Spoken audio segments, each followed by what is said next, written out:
नमस्कार मंडळी, कसे आहात सगळे? चला तर आज इथे आपण वांग्याची भाजी बनवतोय. अगदी सोप्या आणि साध्या पद्धतीने वांग्याची भाजी कशी बनवायची ते पाहूया. त्यासाठी इथे कढई गरम करायची. त्यामध्ये तुम्हाला आवडेल तेवढं तेल घालायचं. मी इथे 2 चमचे तेल घालते आहे. जर तुम्हाला तरीवाली भाजी लागत असेल तर तुम्ही जास्त वापरू शकता. मी ते राईस ब्रॅन ऑइल वापरते आहे. त्याने काय होतं, भाजीला तेलही कमी लागतं आणि तरी पण छान येते.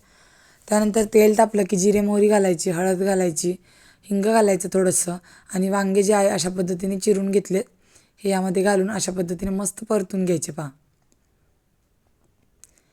हे छान परतेपर्यंत दुसरी तयारी करून घेऊ शकतो काही पण. त्यानंतर यामध्ये तिखट घालायचं, 1 चमचा कांदा लसूण मसाला, थोडीशी धना पावडर घालायची. मसाले आवडीनुसार कमी किंवा जास्त करू शकता किंवा तुमच्या आवडीनुसार मसाले घालू शकता. 1 चमचा कांदा लसूण मसाला घातला कोल्हापुरी आणि छान असं मिक्स झालं की यामध्ये 2 ते 3 चमचे शेंगदाण्याचा कूट घालायचा.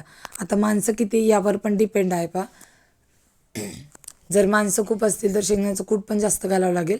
मोठे 3 ते 4 चमचे घातलं आहे. यानंतर हे 2 मिनिटभर असंच परतून घ्यायचं. तर त्यानंतर इथे आवडीनुसार मीठ घालायचं आणि गरम पाणी घालून भाजी छान शिजवून घ्यायची. पाणी गरम यासाठी घालायचं की भाजीला लगेच उकळी येते आणि जे काय आपण परतून घेतलं आहे किंवा तरी कधी कधी काय होतं, थंड पाणी घातलं की तरी येत नाही भाजीला, तरी छान येते पायाने मग.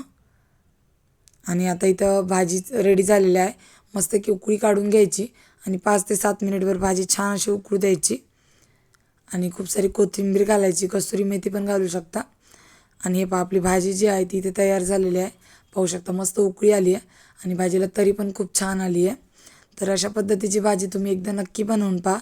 चला तर भेटूया अशाच नेक्स्ट रेसिपीमध्ये. तोपर्यंत बाय.